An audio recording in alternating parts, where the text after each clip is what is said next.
S, ನೋಡಿದ್ರಲ್ಲ, ಸಾಕಷ್ಟು ಜನ ನೀವು ಕೇಳ್ತಾ ಇದ್ರಿ ನಿಮ್ಮ ಹೇರ್ ಕೇರ್ ರೂಟೀನ್ ಬಗ್ಗೆ ಒಂದು ಚಿಕ್ಕ ವಿಡಿಯೋ ಮಾಡಿ ಅಂತ. ಸೊ ನಾನು ಮನೇಲಿ ಹೇಗೆ ಆಯಿಲ್ ಪ್ರಿಪೇರ್ ಮಾಡ್ಕೋತೀನಿ ಅನ್ನೋದನ್ನ ನೀವು ನೋಡಿದ್ರಿ.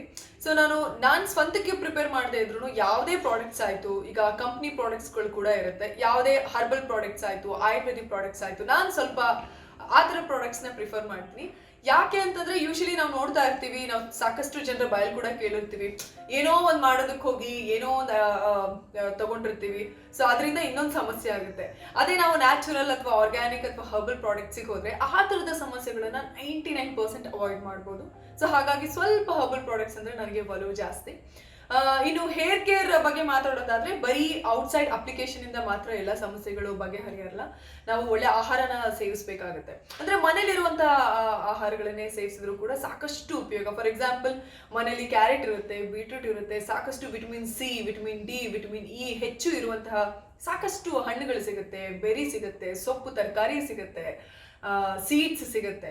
ಸೊ ಮೊಟ್ಟೆ, ಆಮೇಲೆ ನಾನ್ ವೆಜಿಟೇರಿಯನ್ಸ್ ಆದ್ರೆ ಮೊಟ್ಟೆ ತಿನ್ಬೋದು, ಮೀನ್ ತಿನ್ಬೋದು. ಸೊ ಇದನ್ನೆಲ್ಲ ಒಳ್ಳೆ ರೀತಿಯಿಂದ ತಗೊಳ್ಳೋದ್ರಿಂದ ಆರೋಗ್ಯ ಕಾಪಾಡ್ಕೋಬಹುದು, ಒಳ್ಳೆ ಸ್ಕಿನ್ ಇರುತ್ತೆ, ಒಳ್ಳೆ ಹೇರ್ ಇರುತ್ತೆ, ಎಲ್ಲ ರೀತಿಯಿಂದನೂ ಉಪಯೋಗ ಆಗುತ್ತೆ. ಇನ್ನು ಕೂದಲು ವಿಷಯಕ್ಕೆ ಬಂದ್ರೆ ಖಂಡಿತವಾಗ್ಲೂ ಸಾಕಷ್ಟು ವಿಟಮಿನ್ ನ ಅವಶ್ಯಕತೆ ಇರುತ್ತೆ. ಸಾಕಷ್ಟು ಏನಂತಾರೆ ಅದಕ್ಕೆ ಮಲ್ಟಿ ನ್ಯೂಟ್ರಿಯೆಂಟ್ಸ್ ಅಂತ ಹೇಳ್ಬೋದು. ಮಲ್ಟಿ ನ್ಯೂಟ್ರಿಯೆಂಟ್ಸ್ ನ ಅವಶ್ಯಕತೆ ಕೂದಲನ್ನ ಆರೋಗ್ಯ ಕಾಪಾಡೋದಕ್ಕೆ ಸಾಕಷ್ಟು ಉಪಯೋಗ. ಅದು ವಿಟಮಿನ್ ಸಿ ಆಗಿರ್ಬೋದು, ವಿಟಮಿನ್ ಡಿ ಆಗಿರ್ಬೋದು, ಇ ಆಗಿರ್ಬೋದು, ಐರನ್ ಆಗಿರ್ಬೋದು, ಅಮೈನೋ ಆಸಿಡ್ಸ್ ಆಗಿರ್ಬೋದು, ಫ್ಯಾಟಿ ಆಸಿಡ್ಸ್ ಆಗಿರ್ಬೋದು. ಸೊ ಈ ಥರದ ಸಾಕಷ್ಟು ಪ್ರಾಡಕ್ಟ್ಸ್ ಖಂಡಿತವಾಗ್ಲೂ ಬೇಕಾಗುತ್ತೆ. ನಾನು ಮುಂಚೆ ಹೇಳಿದಾಗೆ ಒಳ್ಳೆ ಆಹಾರನ ತಗೊಳ್ಳೋದ್ರಿಂದ ಕೂದಲಿನ ಆರೋಗ್ಯವನ್ನ ಕಾಪಾಡ್ಕೋಬಹುದು. ಸೊ ಇತ್ತೀಚೆಗೆ ನನಗೆ ಕಾರ್ಮೆಸಿಯವರು ಒಂದು 100% ಪ್ಲಾಂಟ್ ಬೇಸ್ಡ್ ಪ್ರಾಡಕ್ಟ್ ನ ಕಳ್ಸಿಕೊಟ್ಟಿದ್ದಾರೆ. ಸೊ ಇದ್ರ ಹೆಸರು ಬಂದು ಬಯೋಟಿನ್ ಅಂತ. ಇದು ಎಸ್ಪೆಷಲಿ ಮೇಡ್ ಫಾರ್ ವುಮೆನ್. ಹಾಗೆಯೇ ನ್ಯಾಚುರಲಿ ಸ್ಟ್ರಾಂಗರ್ ಅಂಡ್ ಹೆಲ್ತಿಯರ್ ಹೇರ್ಗೆ ಇದನ್ನ ಉಪಯೋಗಿಸಿ ಅಂತ ಹೇಳಿದ್ದಾರೆ. ಸೊ ಈ ಪೌಡರ್ ಅಲ್ಲಿ ಬಳಸಿರುವಂತಹ ಇಂಗ್ರೀಡಿಯೆಂಟ್ಸ್ಗಳು ಏನು ಅನ್ನೋದಾದ್ರೆ, ಮೊದಲನೇದಾಗಿ ಸೆಸ್ಬೇನಿಯಾ. ಸೊ ಇದ್ರ ಬಗ್ಗೆ ಸಾಕಷ್ಟು ಜನರಿಗೆ ಗೊತ್ತಿರ್ಲಿಕ್ಕಿಲ್ಲ, ನೀವು ಗೂಗಲ್ ಮಾಡಿ ನೋಡಿದ್ರೆ ಗೊತ್ತಾಗುತ್ತೆ. It stimulates keratin production. So keratin ಅಂದ ತಕ್ಷಣ ಸಾಕಷ್ಟು ಜನ ಹೆಣ್ಮಕ್ಳಿಗೆ ಗೊತ್ತಿರುತ್ತೆ, ಕೆರಾಟಿನ್ ಟ್ರೀಟ್ಮೆಂಟ್ ಅಂತ ಇದೆ, ಕೆರಾಟಿನ್ ಅದು ಇದು ಏನೇನೋ ಇದೆ.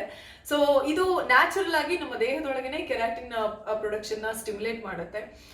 ಸೊ ಅದರಿಂದ ಹೇರ್ ಗ್ರೋತ್ ಆಗಿರ್ಬೋದು, ಹೇರ್ ಥಿನ್ ಆಗೋದಾಗಿರ್ಬೋದು, ಇದೆಲ್ಲದಕ್ಕೂ ಕೂಡ ಸಹಾಯ ಮಾಡುತ್ತೆ ಅಂತ ಹೇಳ್ಬೋದು. ಹಾಗೆಯೇ ಪೊಮಗ್ರೆನೇಟ್ ಇದೆ, ಬ್ಯಾಂಬೂ ಶಾಟ್ ಇದೆ, ಆಮ್ಲ ಇದೆ, ಬೀಟ್ರೂಟ್ ಇದೆ. ಇದೆಲ್ಲ ನಾನು ಹೇಳ್ದಂಗೆ vitamin C, vitamin D products ನ ಒಳಗೊಂಡಿರುತ್ತೆ. ಸೊ ನ್ಯಾಚುರಲ್ ಆಗಿ ಒಂದು ಪೌಡರ್ ನ ಅವರೇ ಮಾಡಿದ್ದಾರೆ. ಸೊ ನಾವು ಸುಮಾರು 100 ಇಂದ 150 ml ವಾಟರ್ ಅಂತ ಹೇಳ್ಬೋದು ನೀರನ್ನ ತಗೊಳ್ಳಿ. ಸೊ ಈ ನೀರಿಗೆ ಇದು 6 grams ಇರುವಂಥ ಸ್ಕೂಪ್. ಸೊ ಈ ಸ್ಕೂಪ್ ಪೂರ್ತಿಯಾಗಿ ಪೌಡರ್ ಹಾಕಿ ಹಾಗೇನೆ ಚೆನ್ನಾಗಿ ಕಲಿಸ್ಕೊಳ್ಳಿ. ಸೊ ಕಾರ್ಮೆಸಿಯವರ ಬಯೋಟಿನ್ ಜ್ಯೂಸ್ ಇಷ್ಟು ಸುಲಭವಾಗಿ ರೆಡಿ ಆಯ್ತು.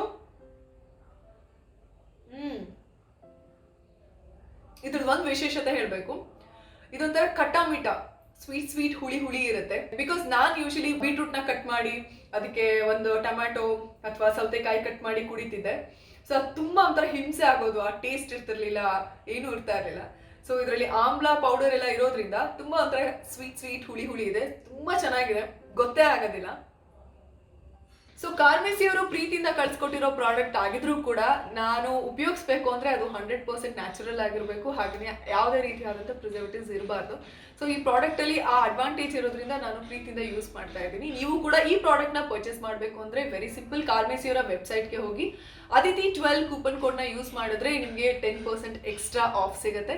ಹಾಗೆಯೇ ಅಮೆಝಾನ್ ಅಲ್ಲೂ ಕೂಡ ಈ ಪ್ರಾಡಕ್ಟ್ ಲಭ್ಯ ಇದೆ, ಅದರ ಲಿಂಕ್ ನ ಕೂಡ ನಾನು ಡಿಸ್ಕ್ರಿಪ್ಷನ್ ಅಲ್ಲಿ ಹಾಕಿದ್ದೀನಿ. So please go and check.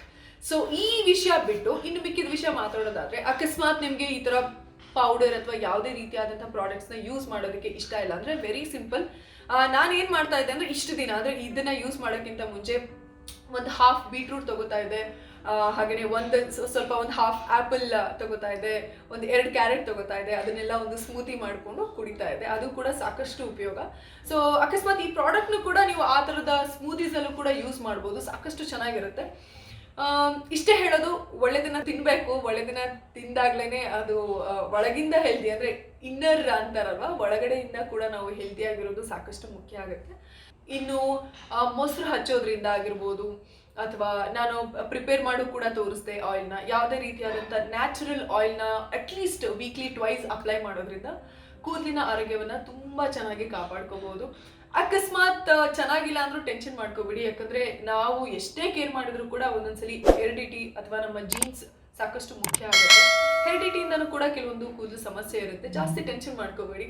ಇಲ್ಲಿಂದ ಸುಂದರವಾಗಿರ್ಬೇಕು ಅನ್ನೋದು ನನ್ನ ಒಂದು ಕಲ್ಪನೆ.